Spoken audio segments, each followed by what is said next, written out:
story of Pinocchio takes us to so many locations, and Pinocchio's journey is incredibly vast. Pinocchio starts at home in a very small toy shop.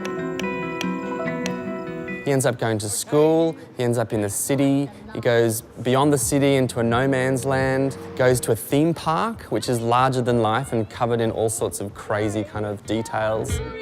He ends up swimming in the ocean all the way to a beautiful paradise-based island. He then ends up going to some kind of version of a mad Hollywood and gets eaten by a shark. Daddy!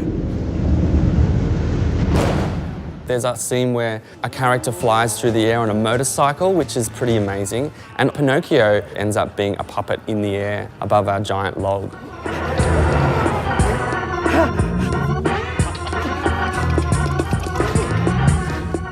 That's quite an extensive array of environments that we had to create for Pinocchio. Our log, which is on stage, predominantly by itself as a singular object, is then surrounded by several revolves. So when we look at the picture, once actors get on this log and on this staging, in situ it sort of feels a little bit like a snow dome or a toy. What do the fish think? Prime numbers mostly.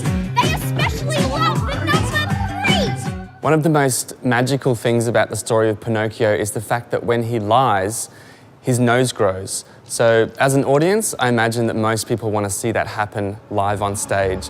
And that's a really big challenge for our team to come up with some kind of concept to see that nose grow. We ended up working with a puppet / mechanist who's worked with people that have invented walking with dinosaurs and King Kong. So we ended up eventually getting this extremely simple, beautifully crafted wooden object that was incredibly high tech, just to do a very simple job of making Pinocchio's nose grow out of his face. Boom!